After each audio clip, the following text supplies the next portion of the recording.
Je ne sais pas si on doit encore souhaiter les vœux, mais je vous réitère mes vœux les meilleurs pour 2022. Que ce soit une année de gloire et de victoire pour chacun de vous, au nom de Jésus. Je dois continuer la série que j'ai commencée, que j'ai nommée après coup, sur proposition d'Olfi. Je l'ai appelée « Tout pouvoir ».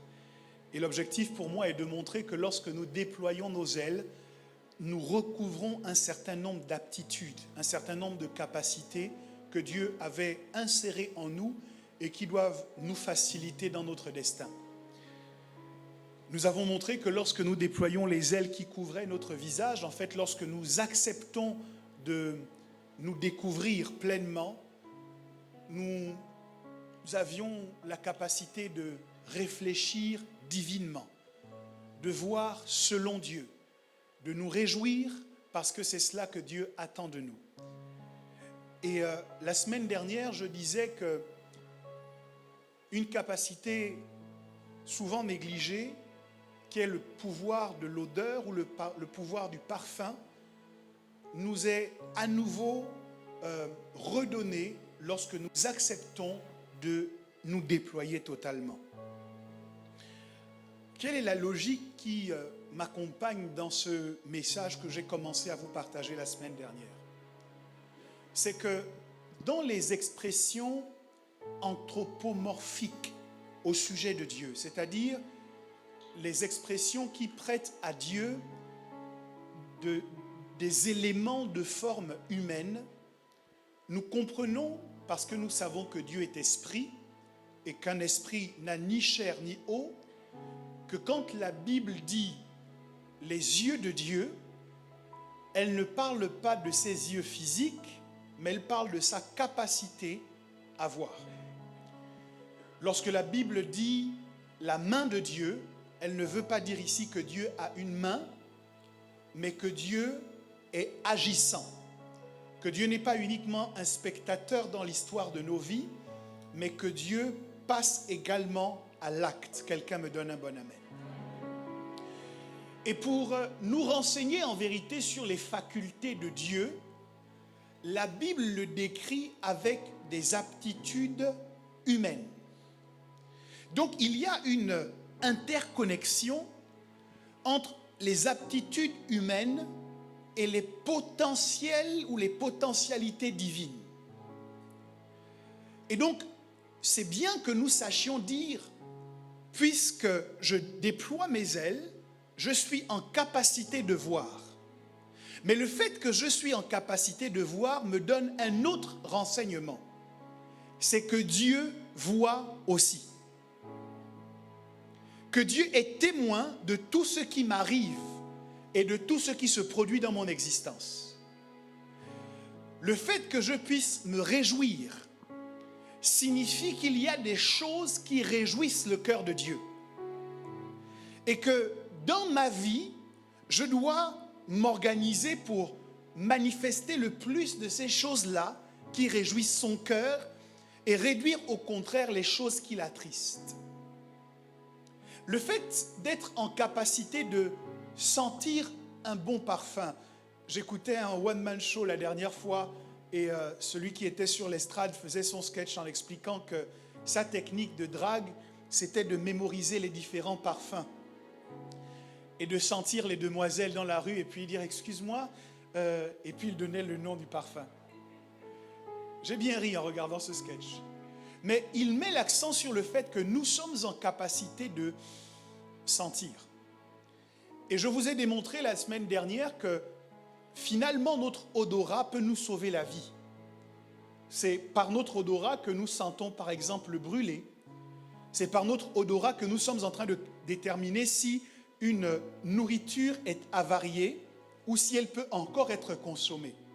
Donc notre odorat n'est pas juste à des fins cosmétiques, mais il a une véritable importance dans notre existence. Mais si nous sommes en capacité de sentir, c'est parce que Dieu, lui aussi, peut sentir. Et j'ai choisi, au lieu de vous parler de ce que vous sentez, de vous parler de comment faire pour que ce que Dieu hume à votre sujet soit un parfum de bonne odeur. Je crois que c'est essentiel de nous focaliser sur ce que Dieu reçoit comme parfum de notre part, parce que cela a une incidence réelle sur la façon dont nous menons notre vie sur la terre. La Bible dit que lorsque Dieu approuve les voies d'un homme, il dispose toutes choses favorablement, même ses ennemis. Ça veut dire que la disposition de ton sentier tout au long de cette année va être fonction du parfum que tu fais monter vers le Père et qu'il hume à ton sujet. Ça veut dire que le fait que Dieu dispose même tes ennemis, que tes ennemis travaillent à ton intérêt, à ton avantage, est conditionné par le parfum que tu dégages et que Dieu reçoit de toi. Quelqu'un dit, le parfum est un pouvoir. Ok? Je ne veux pas te proposer de demander à ton voisin quel parfum dégages-tu, parce que vous aurez bien compris, je parle d'un parfum spirituel. Il y a des choses que nous faisons, il y a des actes que nous posons qui attirent la faveur de Dieu sur nous et qui permettent à chacun de nous de réaliser certaines choses dans notre vie avec beaucoup plus de facilité. Lorsque le parfum que tu dégages est un parfum de bonne odeur qui monte vers le Père, ce qui se produit, c'est que là où les gens mettent du temps à réaliser quelque chose, pour toi, ça se passe avec beaucoup plus de rapidité. Pourquoi? À cause du pouvoir de l'odeur. Lorsqu'il y a des portes qui sont fermées à d'autres personnes, ces portes s'ouvrent pour toi à cause du pouvoir de l'odeur. Lorsqu'il y a des postes qu'on ne propose pas à certaines personnes, on va te les proposer à toi à cause du parfum que tu dégages. Lorsqu'il y a des dossiers de logement qui sont coincés pour certaines personnes, je déclare que ton dossier va avancer beaucoup plus vite à cause du parfum que tu dégages. C'est peut-être une situation administrative, c'est peut-être, en fait, qu'est-ce que j'en sais? Ce dont je suis sûr, par expérience, c'est que lorsque nous faisons monter vers le Père un parfum de bonne odeur, notre vie est différente, notre vie est facilitée. Nous produirons peut-être les mêmes résultats que les autres, mais avec beaucoup plus de simplicité et surtout avec beaucoup plus de gloire. En fait, lorsque toi tu trouveras un travail, ce sera accompagné d'un témoignage glorieux. Lorsque toi tu enfanteras, ce sera un témoignage glorieux. Lorsque toi tu gagneras de l'argent, ce sera de manière glorieuse. Parce que lorsqu'on est en Dieu, il y a quelque chose qui nous distingue et ça s'appelle la gloire. J'appelle la gloire dans la vie d'un provider au nom de Jésus. Que le poids de la gloire de Dieu tombe sur toi afin que tout ce que tu fais soit couronné et environné de gloire. Qu'il y ait de la gloire dans tes affaires au nom de Jésus. Qu'il y ait de la gloire dans tes relations au nom de Jésus. Qu'il y ait de la gloire dans ton métier, dans ton activité professionnelle au nom de Jésus. Que le pouvoir créatif dont tu disposes soit empuissanté de gloire divine. Qu'il y ait des inspirations glorieuses qui commencent à rentrer à l'intérieur de toi. Qu'il y ait des visions et des images de la gloire que Dieu veut manifester dans ta vie et dans ta famille afin que tu saches à quoi t'accrocher et ce pourquoi tu dois te battre. Quelqu'un dit, la gloire divine est mon partage. Nous avons montré donc, c'est précieux pour nous de faire fonctionner le pouvoir de l'odeur en notre faveur. Et pour ce faire, nous nous sommes inspirés de la vie de Noé.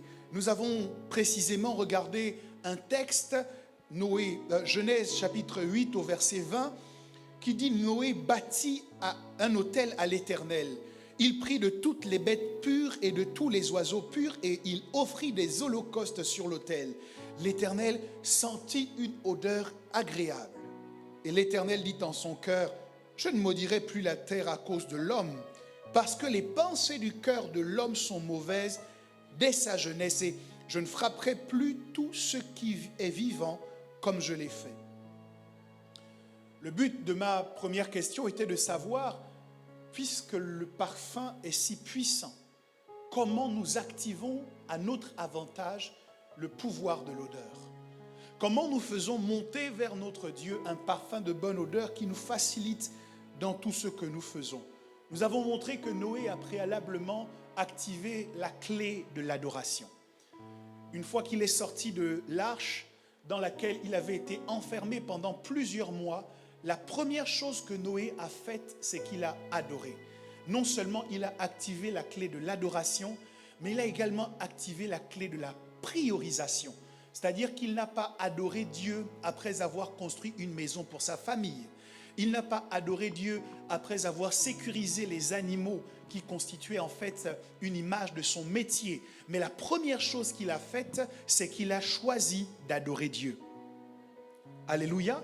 Donc la priorité est une deuxième clé qui nous permet de dégager un parfum de bonne odeur. Quand Dieu nous regarde et qu'il voit que nous le traitons en priorité, c'est un parfum de bonne odeur que nous faisons monter vers lui. Et en vérité, lorsque je parlais de la priorité de Noé, c'est quelque chose que l'on retrouve tout simplement lorsqu'on ouvre nos Bibles au premier chapitre et au premier verset de notre Bible. Genèse 1, verset 1 dit « Au commencement, Dieu ». Et c'est essentiel pour nous en tant qu'enfants de Dieu de nous souvenir que la Bible commence comme ça. Au commencement de toute chose, Dieu. Au commencement de ma journée, Dieu. Au commencement de ma semaine, Dieu. Au commencement de tout ce qui me concerne, Dieu. Et il y a une expression qui pullule sur les réseaux sociaux, pour ne pas dire qui pilule sur les réseaux sociaux. Vous avez peut-être déjà dû la voir. On voit un couple en situation romantique, et puis on met une légende en bas et on dit « Il te manque quoi pour faire ça avec Bae ?» Et j'imagine il y a des enfants de Dieu qui regardent ça, qui disent « Oh, au moins les autres ». Et puis les célibataires disent « Oh, au moins ceux qui ont un Bae ». Et j'imagine que dans le corps de Christ, il y a des chrétiens qui ont commencé à s'appeler mutuellement Bae. Et puis je me suis demandé, au fait, ça veut dire quoi? Bae. Ça veut dire before anything else. Before anyone else. Ça veut dire que la personne que tu appelles comme ça, c'est la personne qui passe avant tout dans ta vie. Quand je vous dis que le diable est dans le monde, j'ai besoin d'expliquer. Je pose une question simple. Qui doit passer en premier dans la vie d'un chrétien? Je pose la question. Qui doit passer en priorité dans la vie d'un enfant de Dieu? Qui est-ce qui te donne la personne que tu chéris si ce n'est Dieu? Qui est-ce qui te donne le souffle de vie pour te lever à ses côtés si ce n'est Dieu? Qui est-ce qui te donne la force de travailler pour acquérir des richesses et pour couvrir ton bien-aimé, ta bien-aimée de présent si ce n'est Dieu? Qui te donne les moyens pour pouvoir emmener ton chéri, ta chérie en voyage pour vous reposer, pour profiter de la vie si ce n'est Dieu? Et cet avion, qui est-ce qui le maintient en l'air si ce ne sont les lois que Dieu a établies? Je regardais avant de descendre pour prêcher, je regardais une vidéo, il paraît qu'au Brésil, dans une zone touristique, c'est un lac où les touristes ont l'habitude de se rendre, un lac magnifique entouré de falaises. J'ai vu la vidéo, pendant qu'un bateau était à proximité, en fait il y avait 3 bateaux dans cet endroit, il y a une portion de la falaise qui s'est détachée et qui est tombée sur eux. 7 morts. Et je regardais ça, je dis vraiment, la vie n'est qu'une vapeur. Voilà des gens qui sont allés en amoureux, en tourisme, et qui se retrouvent dans un endroit où plein de couples sont passés avant eux. Et qui arrivent, et c'est justement à ce moment qu'une partie de la falaise se détache et tombe sur eux. C'est pour cette raison que je considère que l'amour est essentiel, l'amour est important. Soyez aimables, aimez-vous les uns les autres. C'est le commandement que Jésus nous a donné. Valorisez-vous les uns les autres. Que ce soit en amis, valorisez vos amis, vos frères, vos sœurs. Vous ne savez pas combien de temps vous les avez avec vous. Valorisez également vos conjoints, vos partenaires de vie, vos compagnons de vie. Vous ne savez pas combien de temps vous les avez avec vous, mais de grâce, ne les valorisez jamais plus que Dieu.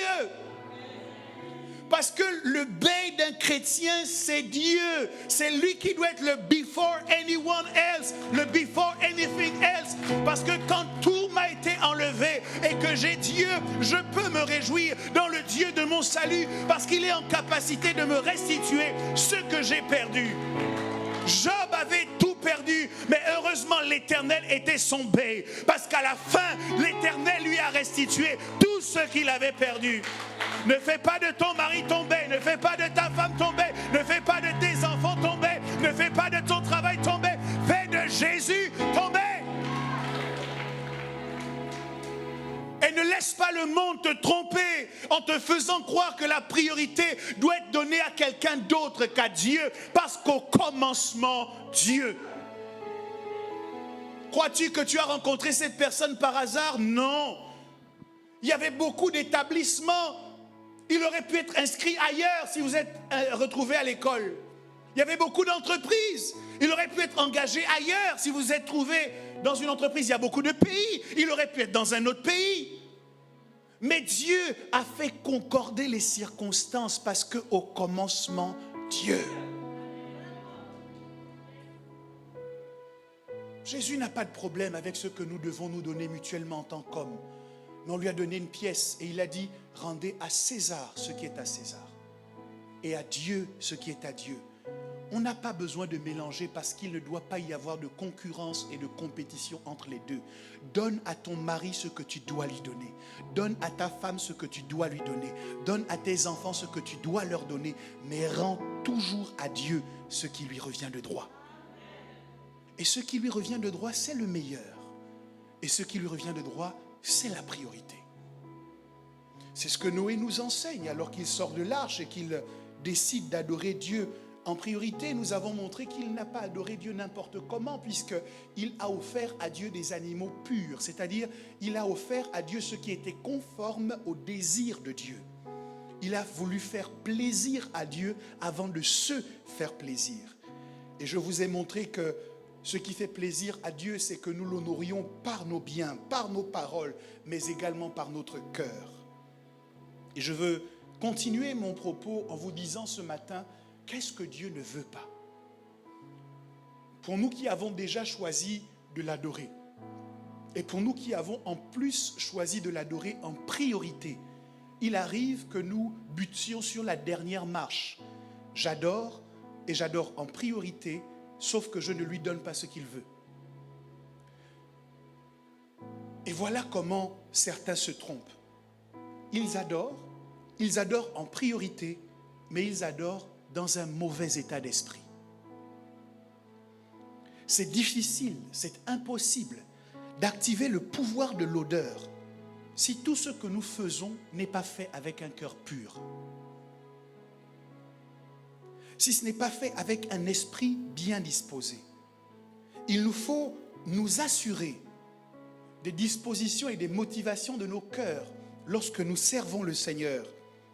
Parce que souvent, les autres qui sont autour de nous ne remarqueront pas, ne sauront pas pourquoi nous faisons cela. C'est à l'intérieur de nous que nous pouvons sonder nos motivations pour déterminer exactement si nous ne le faisons pas maintenant parce que le pasteur nous regarde. Et si nous ne le faisons pas maintenant parce que tel frère nous a manqué ou telle sœur nous a manqué. J'avais une réunion avec les présidents de conseil hier et je disais, lorsqu'une épouse donne le meilleur d'elle-même pour son époux, elle ne sent pas cela lourd et difficile à faire parce qu'elle aime son mari.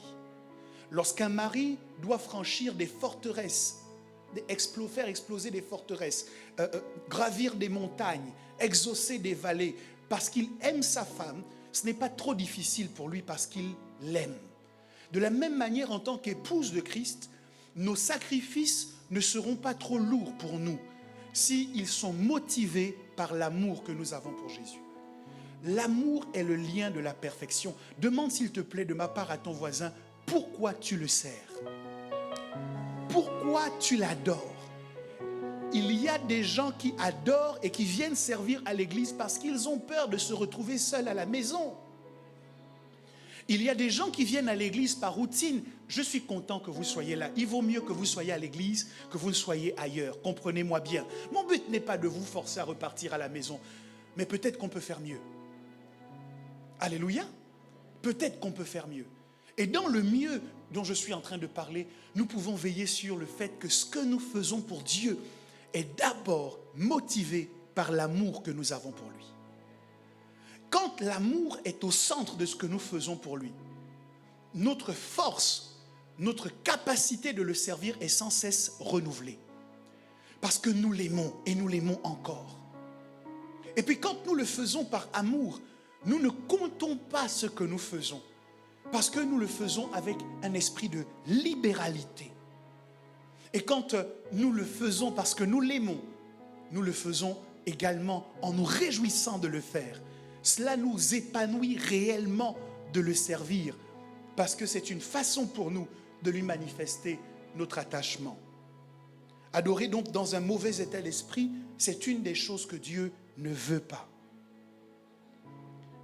Adorer également par intérêt social ou communautaire. Je vais à l'église et je fais partie de cette communauté parce que je sais que le jour où je vais déménager, il y a des gens que je pourrais solliciter pour qu'ils m'aident. Je vais dans cette communauté parce que je sais que le jour où je ferai la présentation, ma baby shower, j'aurai des gens à inviter. Le jour où je fêterai mon anniversaire, j'aurai des gens à inviter. Ça veut dire que tu es à l'église par intérêt communautaire. Reste, ne pars pas. C'est quand même bien que tu sois là. Mais ce n'est pas la motivation la meilleure pour adorer Dieu. Dieu te dit, mais en fait, tu ne m'aimes pas, tu aimes mes enfants. En fait, tu ne m'aimes pas, tu aimes les avantages que tu vas tirer du fait d'être dans cette communauté-là. Et nous devons toujours faire attention à ça. Pourquoi nous le servons? Moi, je le sers parce que je l'aime. C'est pour cette raison qu'envers et contre toute circonstance, je veux continuer de le servir. Et je crois que ça doit être notre partage à tous, à tout un chacun ici. L'intérêt social et communautaire est réel dans le cadre de l'Église. C'est une famille et nous pouvons bénéficier de largesse les uns des autres. En revanche, ça ne doit jamais devenir notre motivation principale. Alléluia. Et ça ne doit jamais concurrencer ou entrer en compétition avec ce que nous devons rendre à Dieu dans notre cœur. Troisième chose que Dieu n'aime pas qu'on l'adore par intérêt matériel. Ah, beaucoup de personnes sont dans cette situation. Vous les reconnaîtrez généralement quand ils ont fini de faire semblant. Et qu'ils disent, moi je ne viens plus dans cette église parce que ça fait plusieurs années que je suis là et je ne suis toujours pas marié. Ça veut dire que tu venais à l'église pour te marier. Ah non, depuis que je suis à l'église, je n'ai toujours pas trouvé de travail. Bien sûr, Dieu donne le mariage. Nous l'avons expérimenté à Providence, oui ou non? Dieu donne le travail. Nous l'avons expérimenté à Providence, oui ou non? Dieu donne des enfants. Nous l'avons expérimenté à Providence, oui ou non? D'ailleurs, c'est en cours d'expérimentation avec le baby boom providentiel qui s'est déclenché il y a quelque temps. Dieu donne en abondance. Mais vous ne pouvez pas adorer Dieu à cause de ce qu'il donne. C'est malsain de préférer et de chérir le don à la place du donateur. De chérir les présents au lieu de sa présence. On sait que la bénédiction est relâchée par Dieu à travers l'adoration. Mais c'est une faute d'avoir la bénédiction pour motivation. Parce qu'à ce moment, nous nous comportons davantage comme des mercenaires que comme des fils. Les mercenaires travaillent pour un salaire. Ils attendent un résultat de leur engagement. Mais les fils travaillent parce que leur bonheur et leur plaisir, c'est de voir l'avancement de la vision. Es-tu un mercenaire ou es-tu un fils? Attends-tu uniquement que tes intérêts soient satisfaits ou alors ton épanouissement se trouve dans le fait que l'œuvre de Dieu progresse, dans le fait que des âmes soient gagnées à Christ? Voilà la motivation des fils. Et ils sont épanouis en servant de la sorte parce qu'à la base, c'est par amour qu'ils le font. Si une fois que vous êtes à l'abri du besoin émotionnel, parce que désormais vous avez des amis, du besoin financier, parce que maintenant vous avez un travail, si à ce moment votre engouement baisse, c'est que votre adoration était motivée par les relations ou par la profession. Et pour mieux illustrer cela, je voudrais vous parler du test d'Abraham. Quelqu'un dit avec moi le test d'Abraham. Abraham était comme vous et moi. C'était un homme à qui Dieu avait fait des promesses. Quelqu'un a reçu des promesses de Dieu en ce lieu? C'est un homme qui s'attendait à vivre et à voir se manifester les promesses de Dieu pour lui. Et alors que naturellement cela était impossible, quand il a tutoyé avec le siècle de son existence, Abraham a donné naissance à un fils qu'il a nommé Isaac, qui signifie « il rit ». On peut imaginer la réjouissance d'Abraham et Sarah lorsqu'ils ont reçu du Seigneur cet enfant. Et après qu'il l'ait reçu et qu'ils aient commencé à s'habituer à sa présence, qu'ils ont éduqué cet enfant, qu'ils l'ont chéri, un jour, Dieu a parlé à Abraham pour lui dire « Abraham, donne-moi ton fils, ton unique, celui que tu aimes. » Dieu va indiquer à Abraham un lieu où celui-ci devra aller sacrifier son fils. Et ce lieu, c'est le mont Morija. Or, en hébreu, mort signifie justement parfum. Donc, pour que le parfum soit dégagé, Dieu va exiger d'Abraham de lui sacrifier ce qu'il lui a préalablement donné. Donc, lorsque Dieu nous donne quelque chose, il s'attend à ce que nous lui sacrifions la chose qu'il nous a donnée. Est-ce que quelqu'un me comprend? Abraham devait prouver à Dieu que son engagement pour lui n'était pas conditionné par le fait d'avoir un enfant.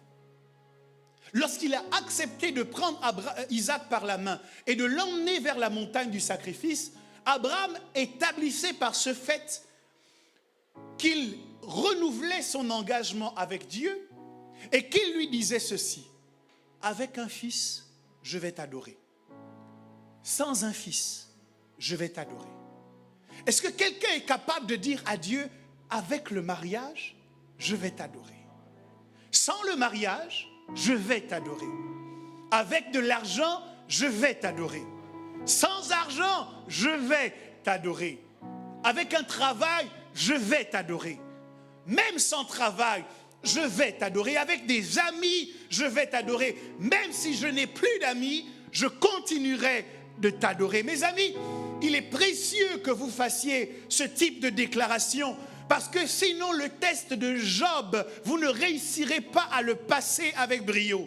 Parce que les amis de Job se sont retournés contre lui. Peu s'en est fallu que Job renie Dieu à cause des accusations incessantes de ses amis. Mais il y a un état d'esprit dans lequel nous devons être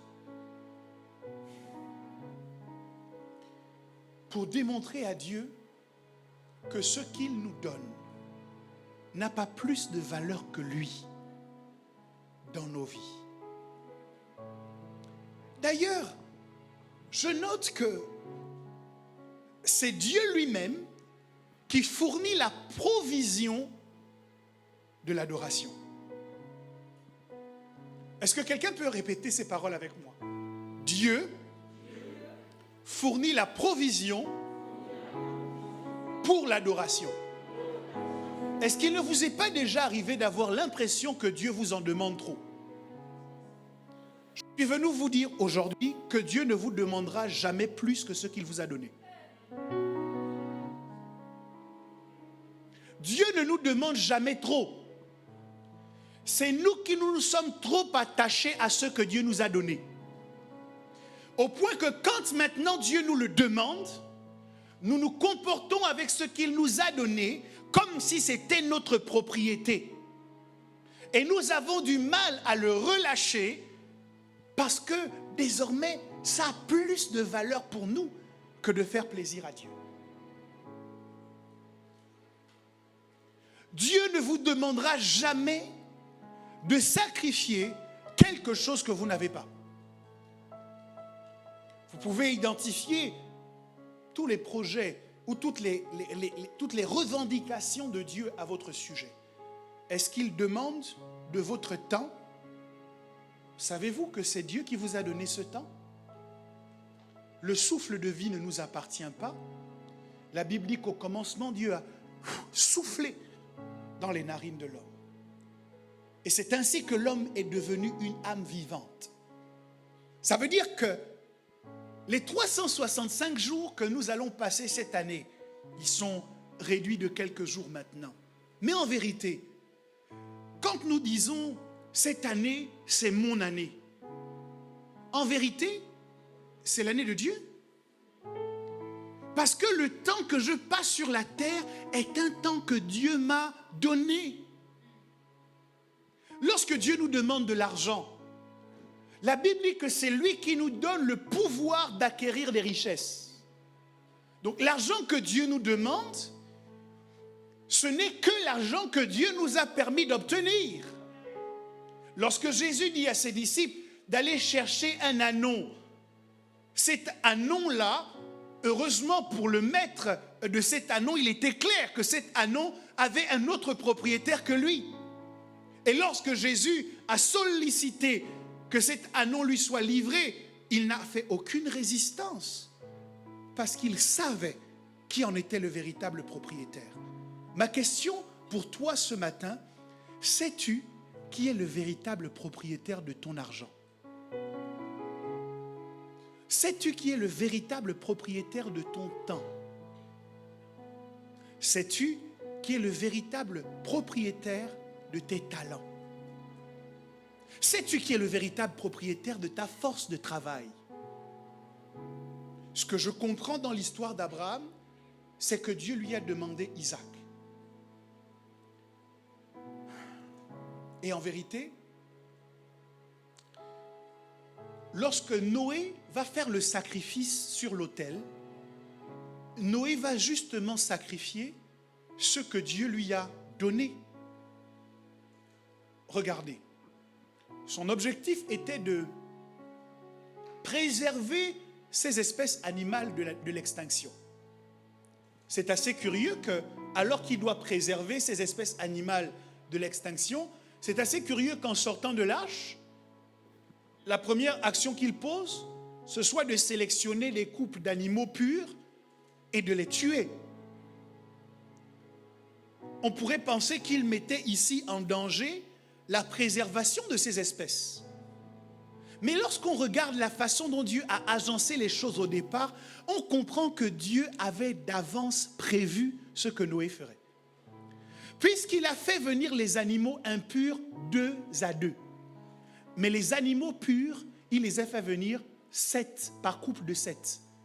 Ou plutôt, il a fait venir 7 couples vers Noé. Donc, de chaque animal impur, il y avait 7 couples. Donc, Noé, quand il sort de l'arche, a le moyen de prélever un couple de chaque et de le sacrifier sans mettre en danger le reste des espèces. Parce que Dieu l'avait déjà prévu.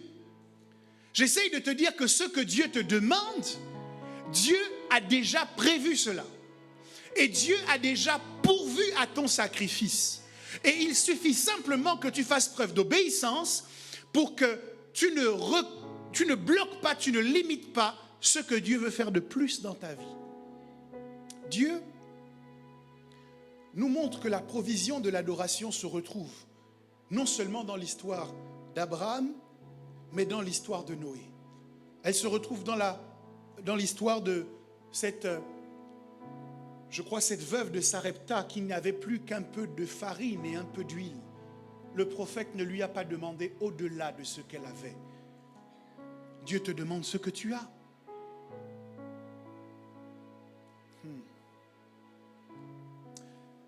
Et je note que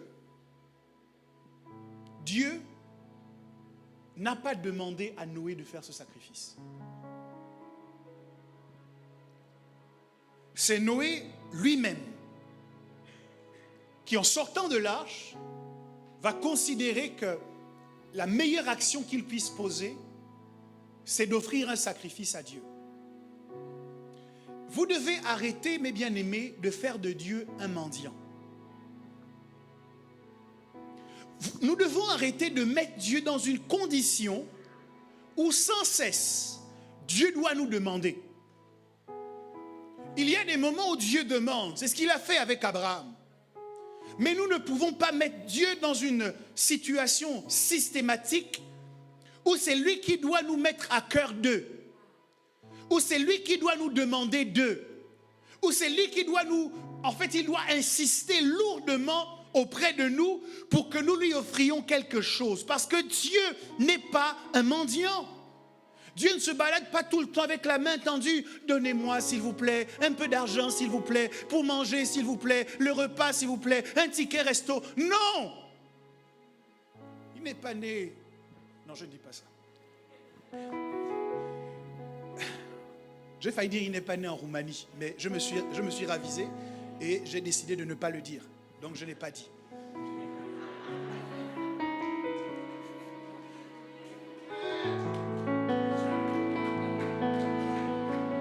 Donc,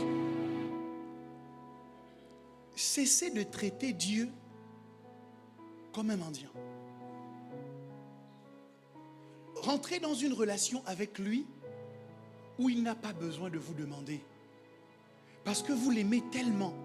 C'est vous qui vous posez la question, qu'est-ce que je peux faire pour lui? Oh, je me souviens de cette histoire qui a béni mon cœur. Je pense à Élisée qui rentre dans la maison de cette femme sunamite. On dit que c'était une femme de distinction.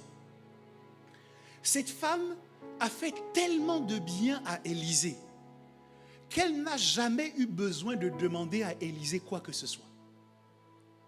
Elle a pris dans sa maison une partie de sa maison qu'elle a affectée à Élisée. De sorte que quand il se déplaçait, il logeait chez elle. Elle s'occupait de tous ses besoins afin que Élisée soit vraiment à l'aise. Et elle a fait tellement de bien au prophète qu'à un moment donné, le prophète s'est arrêté lui-même.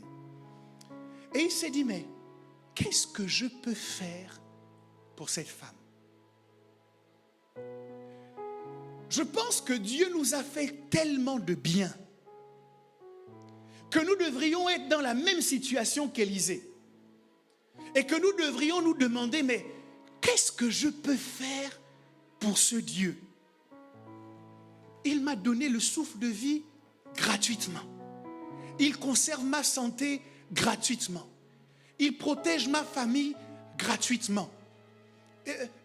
Il m'a permis de réussir certains de mes projets gratuitement. Il y en a qui avaient plus de relations, plus de compétences que moi, mais qui ont échoué lamentablement.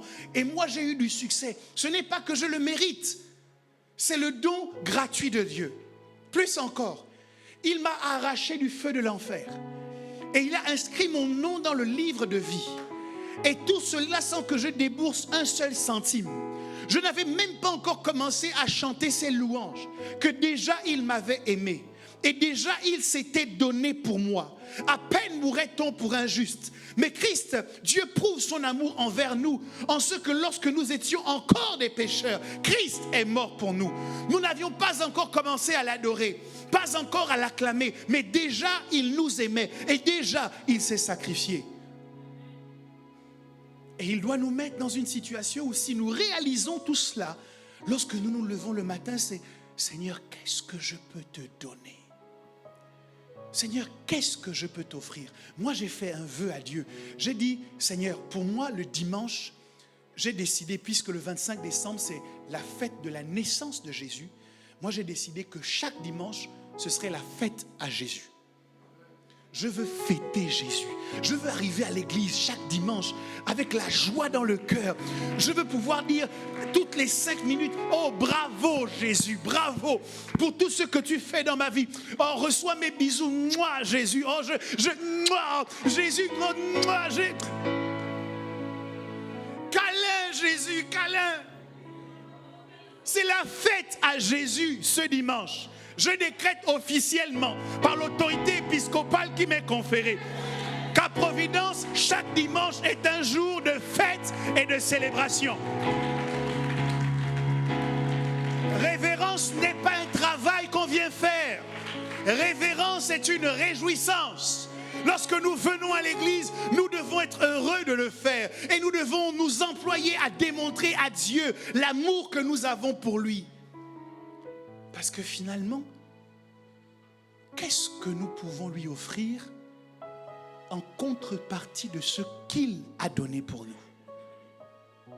C'est impossible de rivaliser.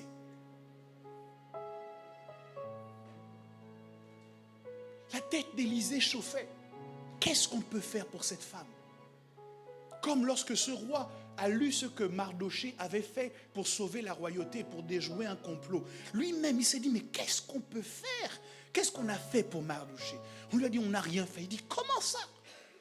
Et c'est lui qui s'est mis en recherche de dire, qu'est-ce qu'on peut faire pour un homme que le roi veut honorer? Je crois que nous avons la responsabilité, un peu comme Noé, au sortir de l'arche, de ne pas attendre que Dieu nous dise « élève un autel », mais de nous mettre nous-mêmes à faire quelque chose de légitime en réponse à l'amour et à la puissance de ce Dieu.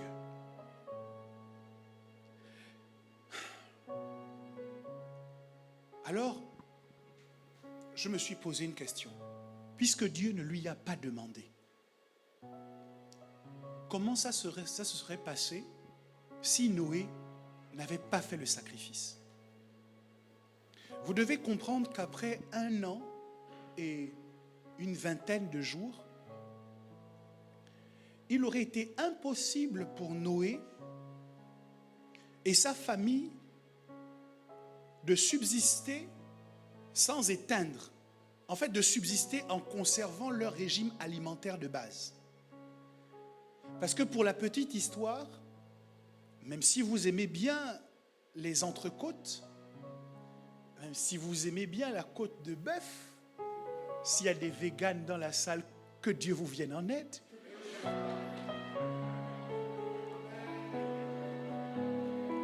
C'est une prière d'amour pour vous.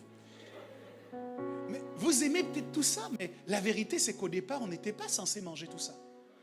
Quand Dieu a mis Adam dans le jardin, il lui a dit clairement ce qu'il devait manger. Il dit, Adam, tu vois les fruits là? Ce sera ça ton repas. Ah, mais je ne peux pas de temps en temps le poulet. Non, pas de poulet. Les fruits. Mais Seigneur, même un lapin. Non, les fruits. Et depuis le jardin d'Éden jusqu'à Noé, le régime alimentaire de l'homme était exclusivement composé de fruits. C'est à la suite de ce sacrifice-là que Dieu va parler à Noé et que Dieu va dire désormais, je vous donne pour nourriture les animaux qui se meuvent sur la terre. Ne m'en voulez pas si je mange de la viande, parce que Dieu, depuis Noé, me l'a donné pour nourriture. Bon, je ferme les parents de Thérèse, on continue. Ce n'était pas exactement mon propos. Mais ce que je veux vous faire remarquer, c'est que Dieu n'a pas demandé à Noé de faire ce sacrifice, mais la subsistance de Noé et de sa famille était conditionnée par le fait qu'il fasse ce sacrifice. Ça doit vous faire gratter la tête. Je vais le redire autrement. Il y a des choses qui conditionnent votre destinée que Dieu ne va pas vous demander de faire. Si vous ne faites que ce que Dieu vous demande de faire, il y a des dimensions dans votre destin que vous n'atteindrez jamais. Et j'ai compris que même dans le monde de l'entreprise, ça marche comme ça. Lorsque vous signez votre contrat, il y a des choses qu'on ne vous dira pas. Mais si vous voulez une promotion, vous allez commencer à faire des choses qui au départ n'étaient pas dans votre contrat. Maintenant, pourquoi c'est avec Dieu que vous arrivez, que vous dites « Ah Dieu, comme tu ne m'as pas demandé de faire ça, alors je ne fais pas. » Non, Dieu va te dire « Tu aurais dû savoir. Tu aurais dû savoir que je suis ton before anything else.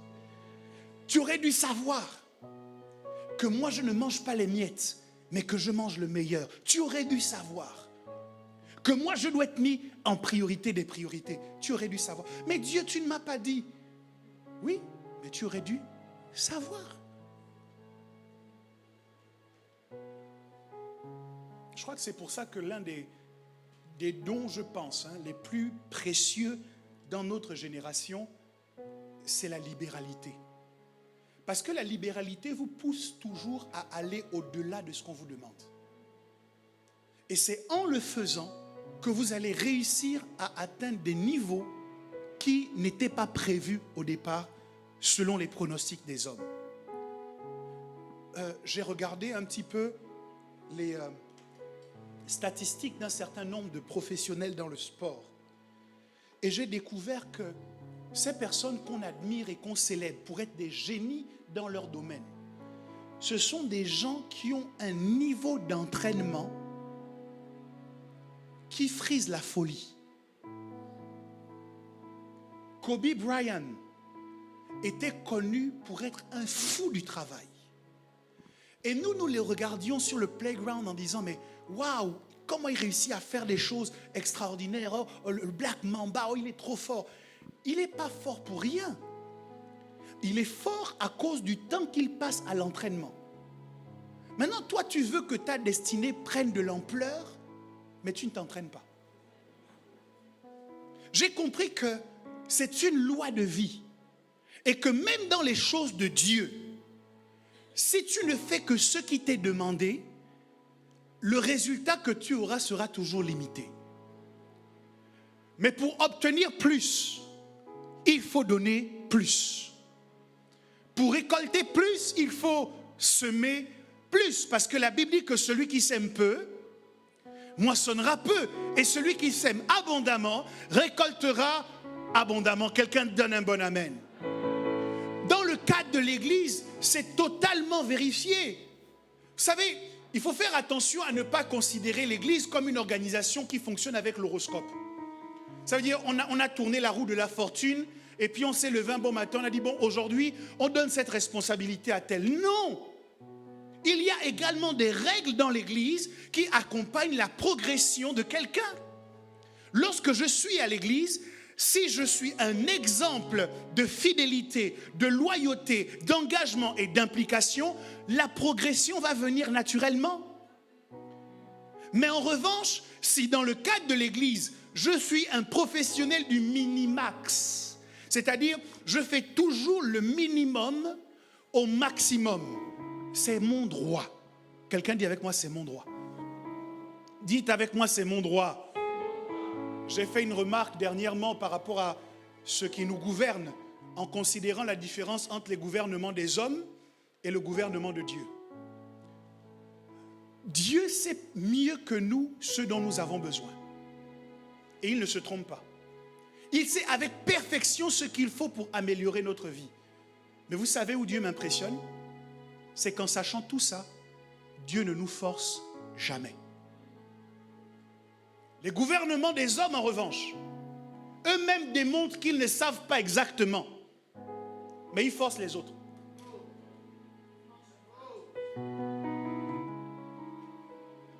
Et donc, dans la maison de Dieu, personne ne doit te contraindre à donner plus que ce que tu veux donner. C'est toi qui dois déterminer ce que tu donnes à Dieu, à sa vision et à la maison dans laquelle tu te trouves. C'est toi qui décides. Seulement, tu dois être en adéquation avec toi-même. Il faut que tu saches que donner peu signifie récolter peu. Et donner beaucoup signifie récolter beaucoup. Quand je dis donner, je ne parle pas uniquement de donner de l'argent. Je parle de donner de mon temps, de donner de mon énergie, de donner de mon talent, de donner tout ce que je suis simplement. La vérité, c'est qu'il y a une corrélation entre mon investissement et comment Dieu peut m'utiliser demain. Et je voudrais que dans cette église en particulier, puisque c'est à nous que je m'adresse, je voudrais que nous apprenions à être sereins. Je veux que nous respections les gens qui ont décidé de donner peu. Dites Amen. Dites Amen. Respectez ceux qui ont décidé de donner peu. On peut les encourager à donner plus, mais respectons ceux qui donnent peu. Mais maintenant, ma suite, c'est pour ceux qui donnent peu. Respectez aussi le fait que vous allez récolter peu. Interdisons-nous de nous fâcher quand celui qui a semé beaucoup récolte beaucoup. Interdisons-nous de nous réunir en groupe et de murmurer quand celui qui s'est engagé beaucoup récolte beaucoup. Parce que c'est en droite ligne avec son engagement. Et moi, j'ai fait le choix de m'engager beaucoup pour Dieu. Et toi, quel est le choix que tu as fait? Dieu n'a pas demandé à Noé ce sacrifice. Mais Noé a senti dans son cœur qu'il fallait faire le sacrifice. Et heureusement pour la destinée de Noé. Parce que si le sacrifice n'avait pas été fait, toutes les bénédictions qui commencent au chapitre 9 n'auraient pas été entendues. Et maintenant, je continue mon étude avec vous. Quand vous étudiez ou vous écoutez les théologiens parler de ce sacrifice que Noé a fait, certains disent, on pense, que le sacrifice de Noé est en vérité une préfiguration de l'expiation ou de la mort expiatoire de Christ. J'ai dit beaucoup de mots, je reviens.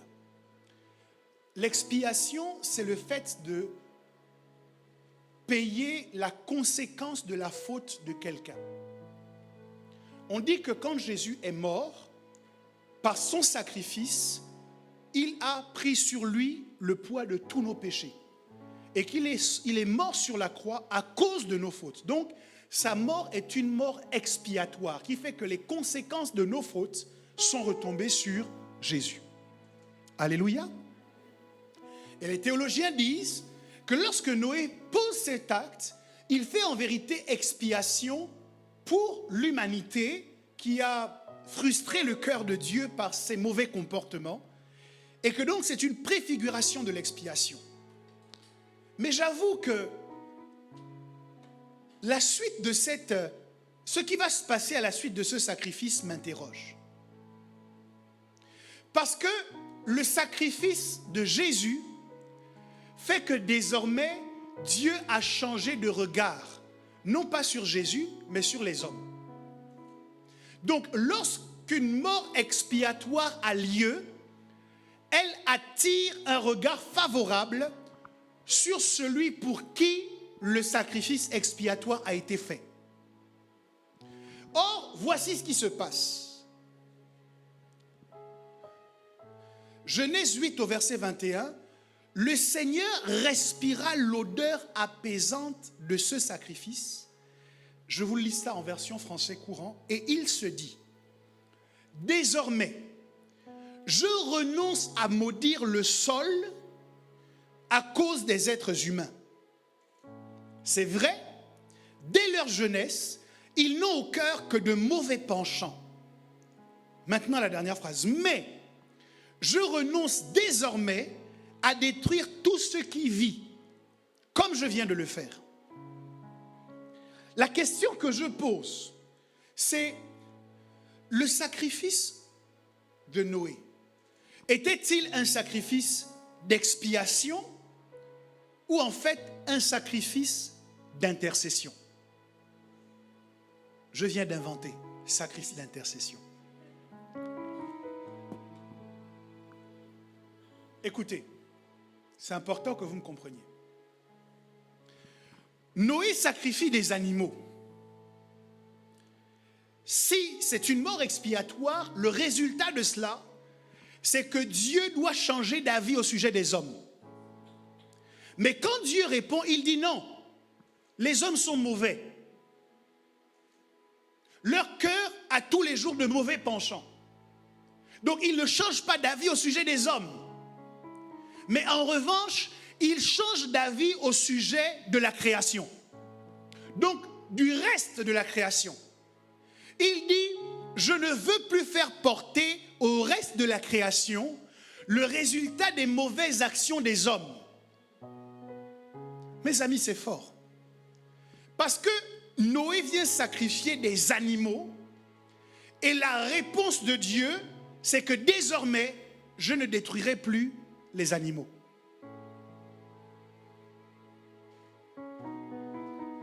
Donc, dans le cadre de son sacrifice, Noé a attiré la faveur de Dieu, non pas seulement sur lui qui sacrifie, mais aussi et surtout sur ce qui est sacrifié.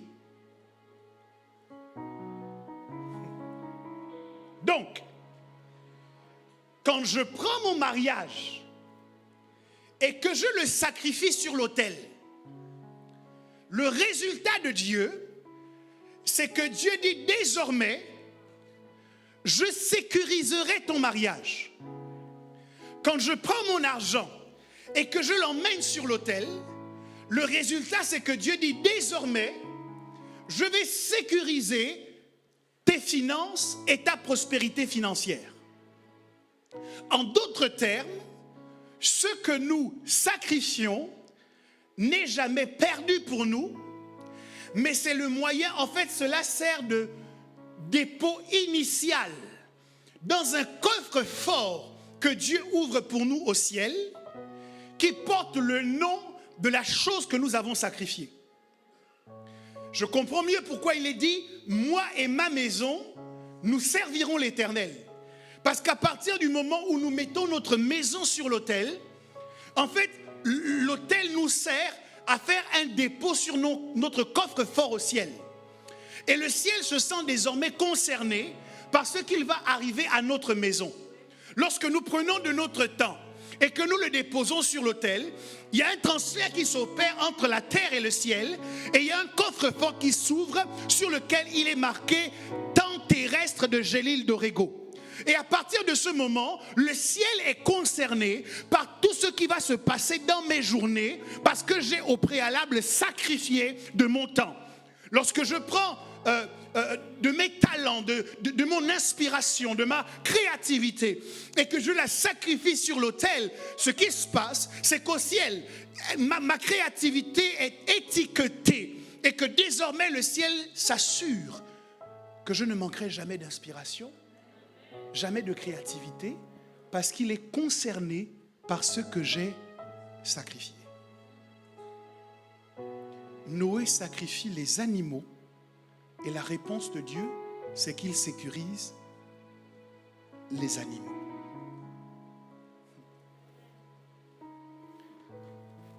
Et je reviens au test d'Abraham. Abraham arrive vers la montagne de Morija. Il commence à escalader la montagne. Et à ce moment, il s'arrête et il se tourne vers ses serviteurs.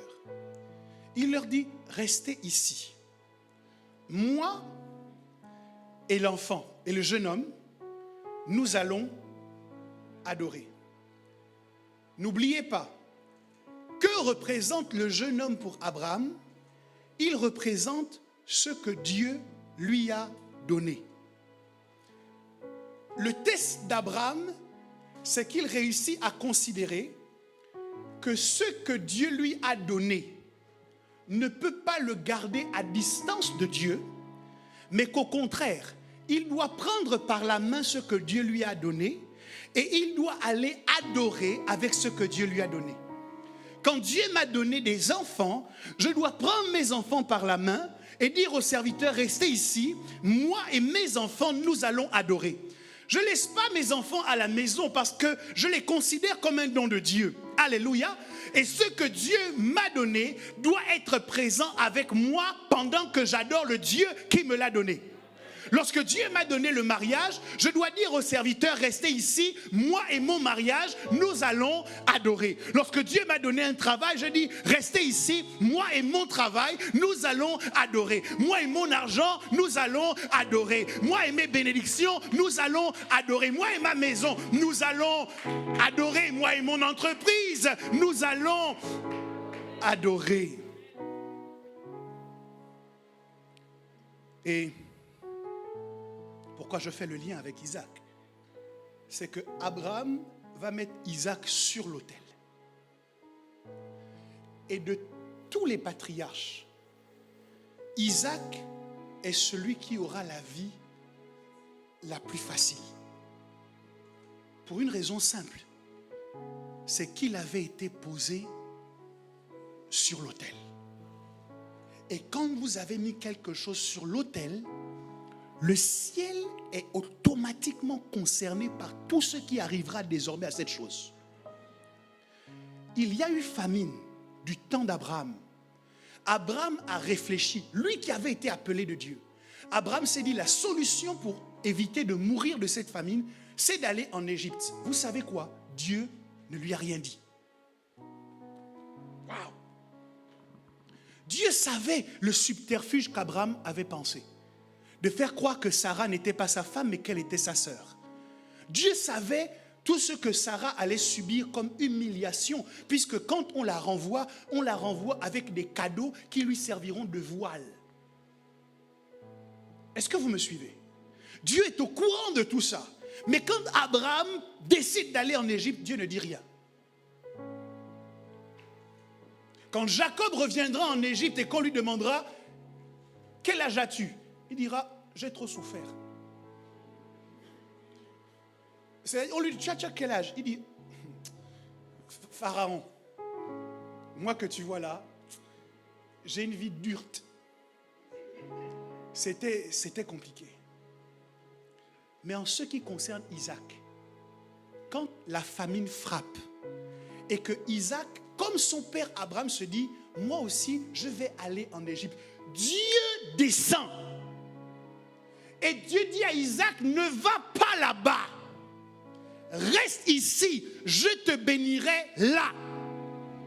Et en pleine période de famine, Isaac a semé et Isaac a récolté au centuple ce qu'il avait investi. Ma question est de savoir, qu'est-ce qui différencie Isaac de Jacob et d'Abraham? Isaac était-il plus spirituel qu'Abraham? J'en doute. Simplement, Isaac avait fait un tour sur l'autel.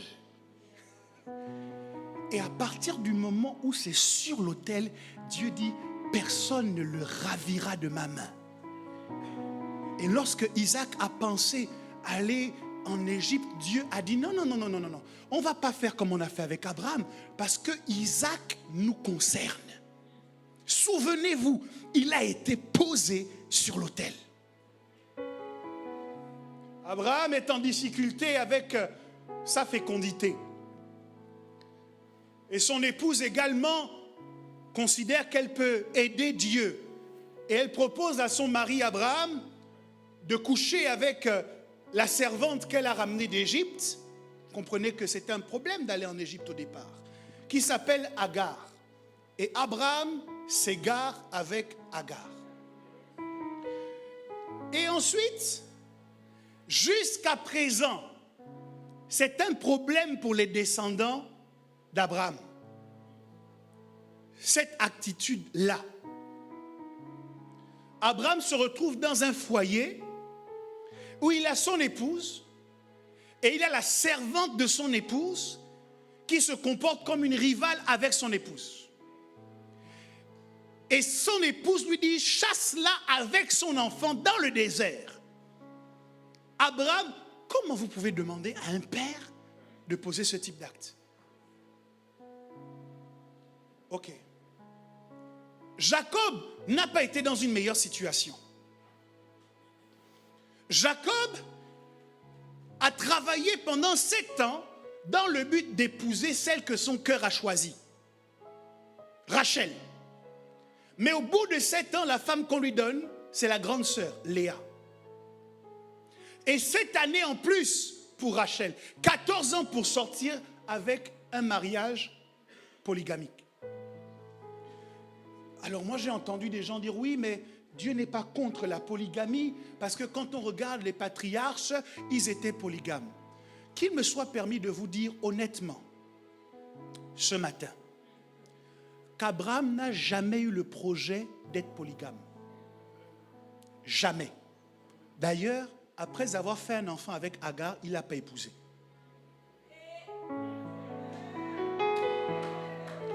Je continue.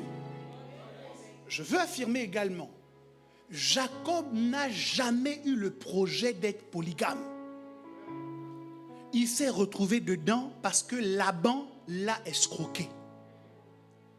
Donc la polygamie n'était pas un projet de vie. Ça a été le résultat d'une escroquerie. Est-ce que tu peux te baser sur une escroquerie pour déterminer les lois de ta propre vie? Donc voilà Jacob.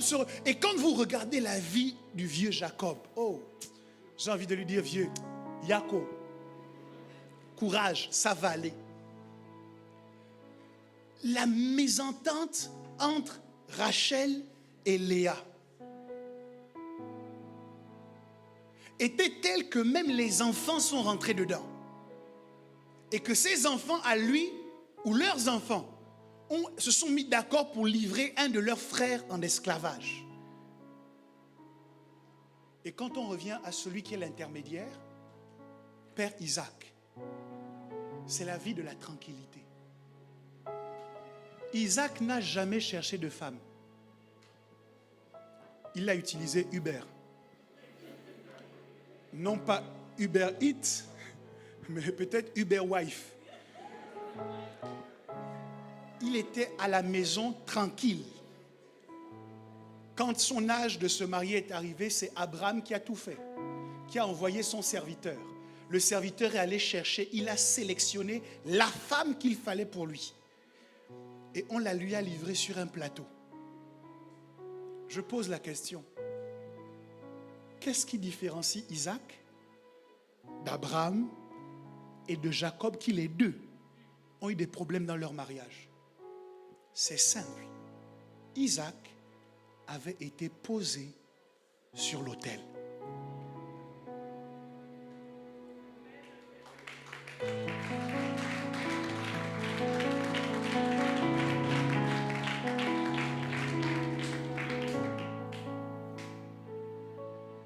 Isaac creuse un puits. On vient lui chercher querelle. Isaac ne prend pas les armes pour se battre. Il laisse les gens qui lui ont posé des problèmes et il va ailleurs. Quand il arrive ailleurs et qu'il creuse, il trouve un autre puits. On vient encore lui chercher querelle. Isaac ne discute pas avec les gens. Il quitte là et il va à un autre endroit. Et il creuse encore un autre puits. Vous devez savoir que creuser un puits à l'époque, c'était un exploit. La raison pour laquelle on vient lui chercher querelle, c'est parce que ce n'était pas donné à tout le monde de trouver de l'eau. Mais Isaac était dans une situation où il avait tellement confiance en sa grâce qu'on pouvait l'envoyer n'importe où. Il savait que ça allait marcher. Pour une raison simple. Le ciel était concerné par sa situation sur la terre. Il avait fait un tour sur l'autel. Et c'est là qu'il dit, Rehoboth, l'Éternel nous a mis au large. Lorsque ta vie a été mise sur l'autel, ta vie est une vie qui est mise au large. au large des querelles. Je ne dis pas qu'on ne te cherchera pas de querelles, mais tu triompheras victorieusement des querelles. Je ne dis pas qu'on ne te jalousera pas, mais la jalousie n'aura pas raison de ton destin. Je ne dis pas qu'on ne te trahira pas, mais la trahison n'arrêtera pas ta destinée. Si et seulement si tu as décidé de mettre ta vie sur l'autel. À la suite de cela, les gens qui lui avaient fait querelle sont venus tout doucement pour dire, bon, finalement, on trouve que tu es trop fort pour ne rien te cacher. Faisons alliance. Parce que la chose que tu as, on n'a jamais vu ça. Je vois tes adversaires d'hier devenir tes admirateurs de demain. Mais tout cela est conditionné par une seule chose. L'autel.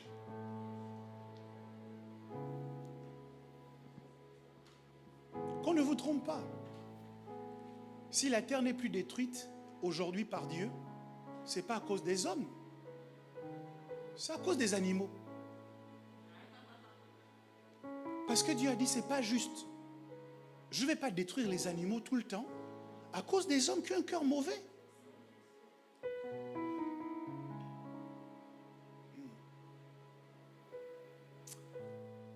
J'essaie de dire à quelqu'un, ta vie n'est mieux placée que sur l'autel. Ton argent n'est mieux placé que sur l'autel. Ta famille, ton couple, tout ce que tu peux avoir n'est sécurisé réellement que sur l'autel. Jésus nous a dit une chose grave. Il a dit, ne vous amassez pas des trésors sur la terre où la rouille détruit, où le voleur perd ses dérobes. Mais amassez-vous des trésors dans le ciel. Or, le seul moyen de faire transiter un trésor de la terre au ciel porte un nom, c'est l'autel.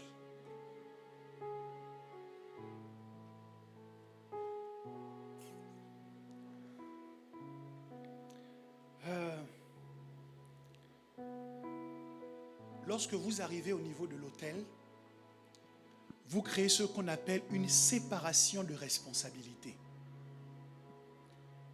Quand Noé arrive devant l'autel, Dieu dit désormais, je ne vais pas mélanger tout le monde dans le même panier. Je traiterai les hommes différemment et je traiterai les animaux différemment. Et je m'adresse maintenant à ceux d'entre vous qui avaient l'impression que souvent, on vous maltraite pour des choses dont vous n'êtes pas responsable. Votre seule faute, c'est d'avoir été au mauvais endroit, au mauvais moment. C'est parfois qu'on vous a aperçu avec les mauvaises personnes. Et on vous met dans le même panier. Et on vous considère comme si vous étiez de ce nombre-là. Mais quand vous vous approchez de l'autel, Dieu opère une séparation de responsabilité. La lumière va se faire à votre sujet. On verra que dans cette affaire, vous étiez innocent. On verra que dans cette affaire, vos mains sont pures. Dieu lui-même prendra votre défense pour vous justifier. Mais cela se passe au niveau de l'autel. Et Dieu dit, dans ces conditions, je ne détruirai pas. Donc, lorsque nous arrivons à l'autel avec quelque chose, c'est une façon pour nous de montrer patte blanche à Dieu. Ok, je me souviens que en Israël, lorsqu'un couple avait un enfant, le 8e jour, l'enfant devait être présenté à Dieu. Et c'était pas simple parce que la présentation se faisait au temple. Donc vous habitiez loin, mais vous deviez vous organiser pour que votre enfant soit présenté au temple. Et c'est à la suite de ce que Dieu dit à Noé que j'ai un peu mieux perçu ce qui se passe. Chaque fois que Dieu nous donne quelque chose, Dieu nous regarde. Et il attend de voir comment nous allons nous comporter maintenant que nous avons la chose que nous lui avons demandée. Et quand nous prenons cet enfant et que nous l'emmenons à Dieu, nous faisons comme Abraham qui a dit, moi et le petit enfant, nous allons adorer. Ce que nous disons à Dieu, c'est, Seigneur, regarde, je suis avec l'enfant que tu m'as donné dans ta maison. Ça signifie, Seigneur, ne sois pas jaloux de cet enfant, parce qu'il ne me séparera jamais de toi. La preuve, nous sommes ensemble dans ta maison. Dieu regarde les animaux qui sont offerts et il dit, ok, puisque tu les as offerts, je ne détruirai pas. Ça veut dire quoi? Que si les animaux n'avaient pas été offerts, Dieu allait encore détruire. Est-ce que quelqu'un me suit? Donc, l'offrande, en vérité, n'est pas une option pour celui qui veut conserver ce qu'il a. L'offrande n'est pas une option, parce que dès que sur la terre nous recevons quelque chose, il y a quelqu'un qu'on appelle le dévoreur. Et le dévoreur cherche comment il va réussir à rentrer dans notre budget et à mettre du désordre dans le budget pour créer des dépenses que nous n'avions pas prévues. Le seul moyen pour nous de causer une menace qui bloque le dévoreur, c'est quoi? C'est pas la prière. C'est le fait de prendre la chose et de l'emmener sur l'autel. Parce que l'autel est une zone franche que le dévoreur ne peut pas toucher. Quand c'est dans ta maison, il se dit qu'il peut y aller. Mais quand tu as posé cela sur l'autel, il sait que l'autel porte un nom. Et le nom que l'autel porte est le nom au-dessus de tous les noms. Et ce qui a été posé sur l'autel ne peut pas être ravi de la main de celui à qui appartient l'autel. Dieu dit, puisque tu as sacrifié, alors je ne détruirai pas. Donc, quand je gagne de l'argent et que je prélève et que je donne cet argent à Dieu, ce que Dieu répond à mon sacrifice, c'est ok, je vois que tu ne m'as pas oublié maintenant que tu as de l'argent. Dans ces conditions, ton argent ou ta prospérité ne sera pas détruite. Et il pointe du doigt le dévoreur. Il dit, ne t'avise pas de toucher à ce qui lui appartient, parce qu'il vient de me témoigner sa loyauté et sa fidélité. Moi et ce que Dieu m'a donné, nous allons adorer. Et à la suite de l'adoration, donc, je ne détruirai pas. Donc quand tu prends ton travail et que tu le présentes à Dieu, et tu dis, regarde Seigneur, malgré tous mes engagements professionnels, tu restes ma priorité. Dieu dit, c'est bien. Je vois que tu ne m'as pas oublié parce que je t'ai donné un travail. Dans ces conditions, prospère dans tes activités professionnelles. Augmente dans ton activité professionnelle. Réussis à produire encore plus de résultats parce que, et c'est ce qu'il va dire à Abraham, je sais maintenant que tu m'aimes plus que tout.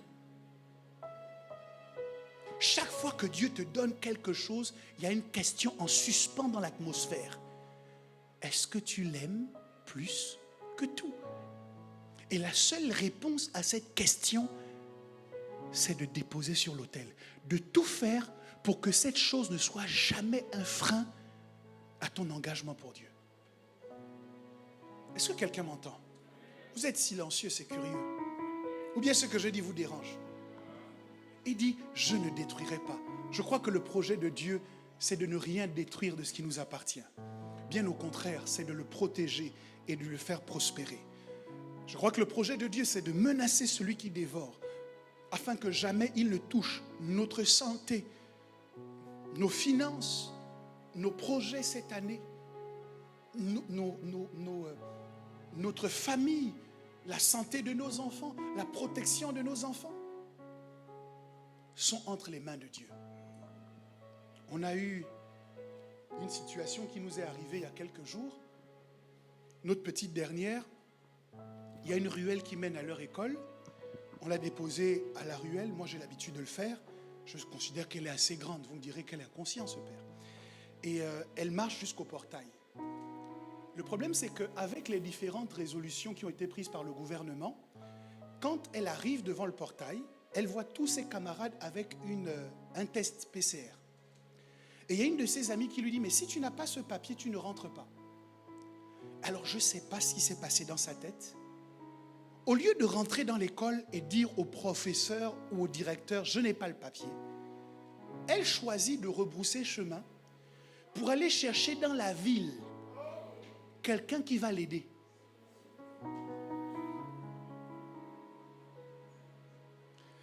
a marché une distance, c'est difficile pour moi de vous décrire la distance qu'elle a marchée. Et voilà un inconnu qui regarde l'enfant de 8 ans et qui dit, mais il y a quelque chose qui cloche. Et c'est lui qui l'aborde. Et la voici qui dit, non, je cherche quelqu'un qui peut appeler mes parents.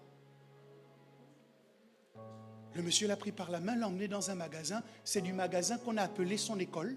Le directeur de l'école s'est déplacé pour aller la chercher. Et bon, vous pouvez imaginer toute l'inquiétude et tout le questionnement qui a été suscité par ça. Ça s'est passé cette semaine.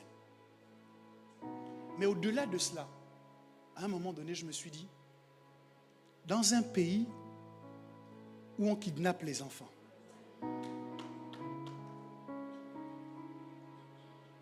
avec tout ce qu'on entend à la télévision, aux informations, je me suis dit, quel était le pourcentage de chance que rien ne lui arrive?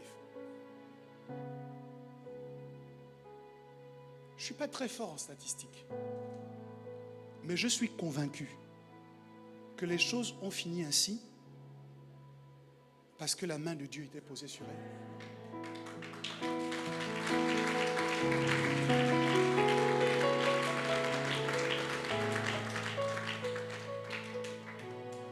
Et le seul moyen d'arriver à cela, c'est l'autel. C'est de dire un moment à Dieu, Seigneur, je ne suis pas en capacité de protéger mes enfants quand ils ne sont pas avec moi. Je ne suis pas là quand les professeurs leur disent des choses que je n'entends pas. Je ne suis pas là. Mais toi, tu es là. Seigneur, je ne peux pas être partout. Mais toi, tu peux être partout. Alors, ce que je veux faire, c'est de te donner pleinement ma vie. De m'engager à fond dans les choses qui te concernent. Parce que c'est cela que ta parole m'enseigne. Si je fais cela, alors toi tu auras soin de ce qui m'appartient.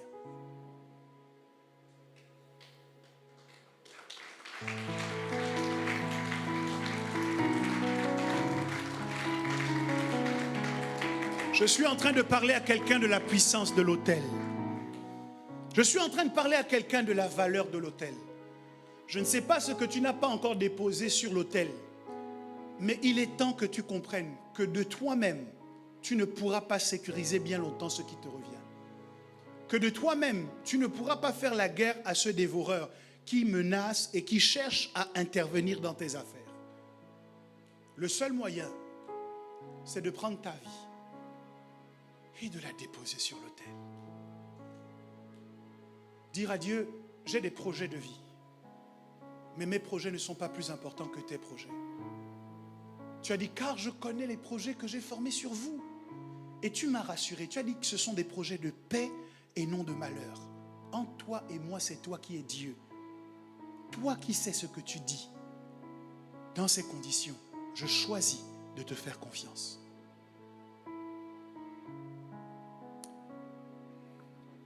Ce qui est offert à Dieu entre dans une phase de préservation extraordinaire. Quand Élisée a prophétisé à cette dame qu'elle aurait un fils et que l'enfant, à un certain âge, s'est senti mal et qu'il est mort, sa situation aurait pu être semblable à tous les enfants qui meurent de manière prématurée. Sauf que lui, il était le résultat d'un sacrifice. Et celui qui avait mangé le sacrifice était toujours en vie. Alors elle est partie à sa rencontre. Et elle a dit, je t'avais dit de ne pas me tromper. Dès qu'elle a parlé, Élisée a su que quelque chose était arrivé. Le prophète s'est déplacé. J'ai rarement vu Élisée se déplacer.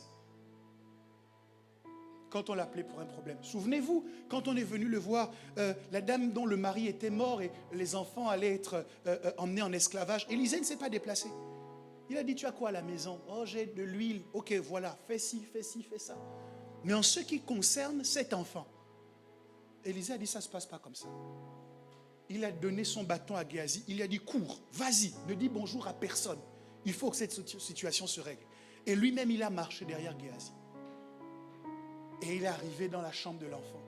Et il a intercédé et l'enfant est revenu à la vie. Pourquoi? Cet enfant n'était pas comme les autres. Il était le résultat du sacrifice. Élisée avait des arguments qu'il pouvait présenter à Dieu. Mais toi, quels sont les arguments qu'on va utiliser? Seigneur, souviens-toi d'elle. Elle n'est jamais à l'église. Oh Seigneur, je t'en prie, souviens-toi de lui. Interviens en sa faveur. Souviens-toi de ses offrandes de 5 € à mort. Même quand il a beaucoup plus. C'est pour ça que je dis souvent à l'église, on ne fait pas la magie. Il faut qu'il y ait une matière première qui nous permette d'intercéder, qui nous permette d'activer le souvenir de Dieu. Et tout cela se passe au niveau de l'autel. Quelqu'un donne gloire à Dieu.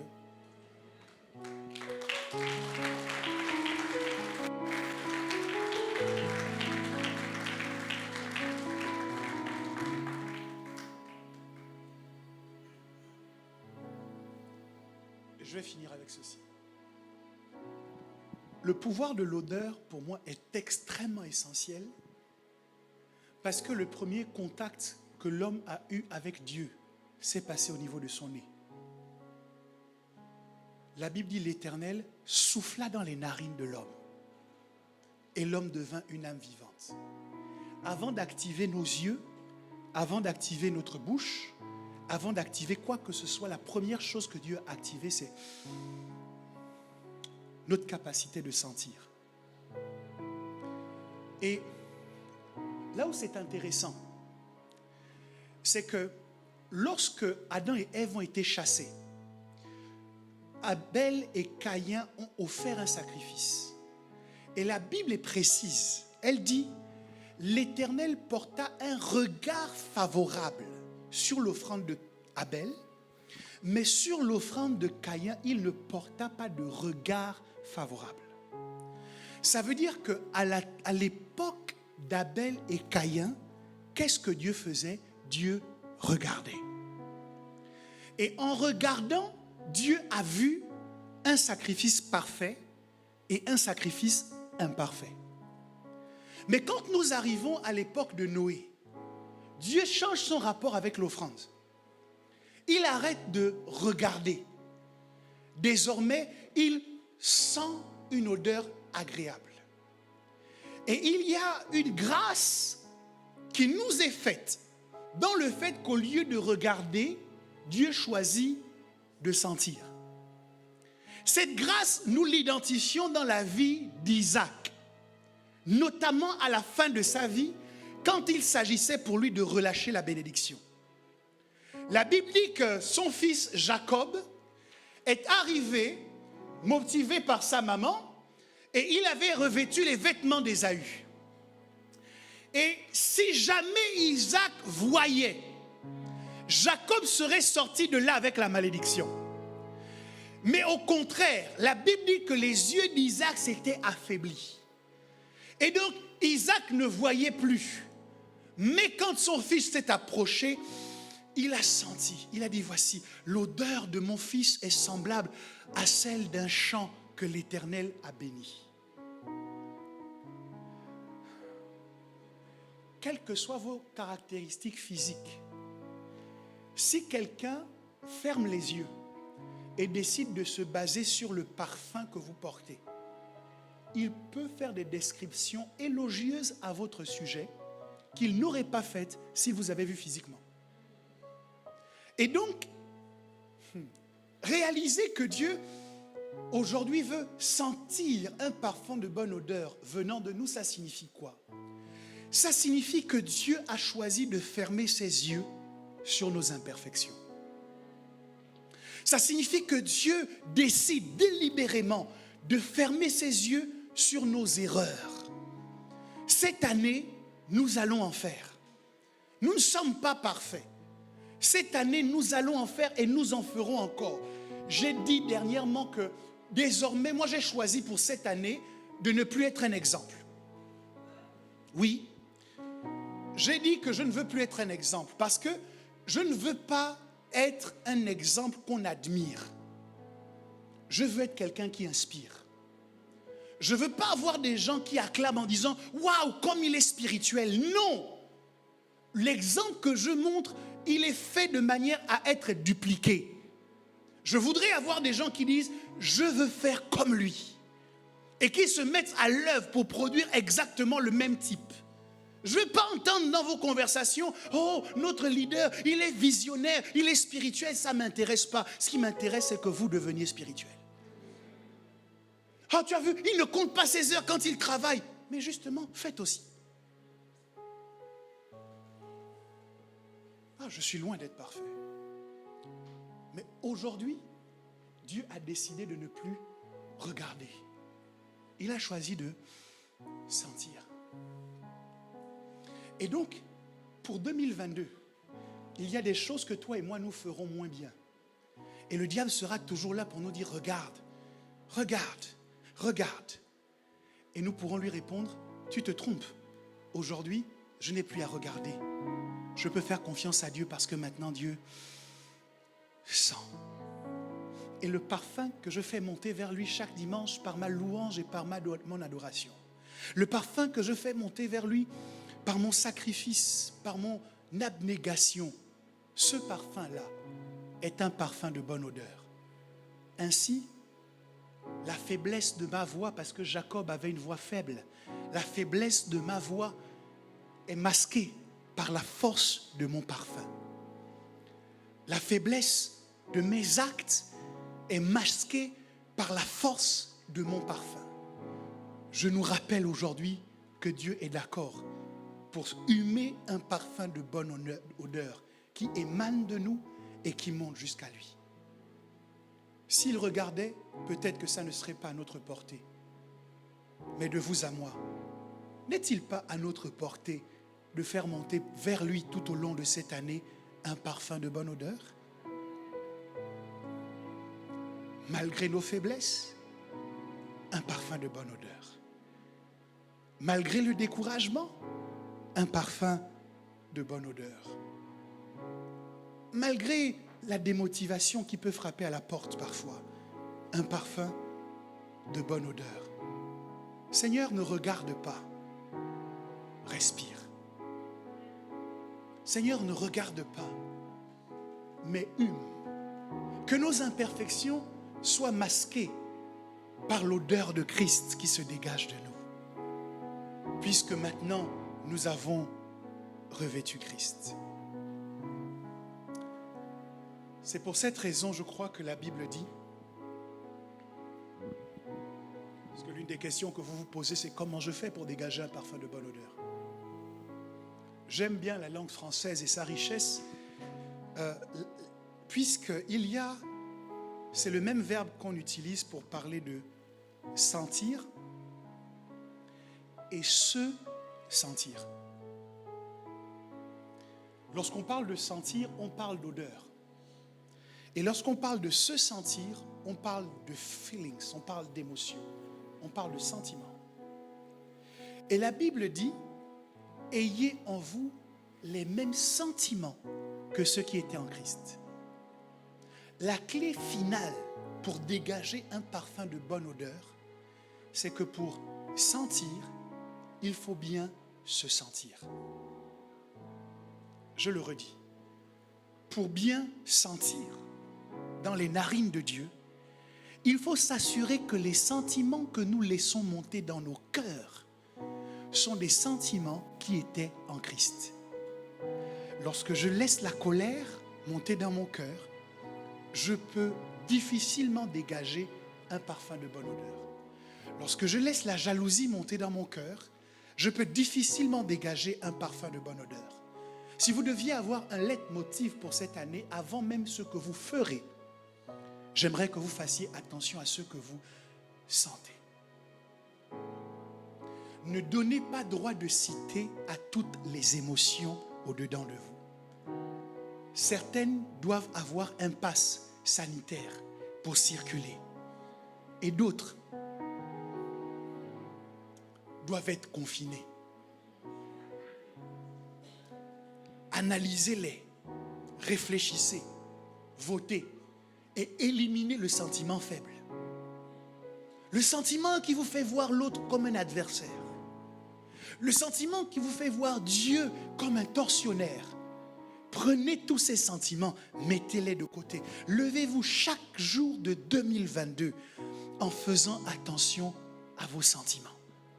Si nous réussissons à cultiver en nous les sentiments qui étaient en Christ, alors nous allons pouvoir dégager la bonne odeur qui émane de Christ. Voilà ce que je voulais vous dire ce matin. Que Dieu vous bénisse.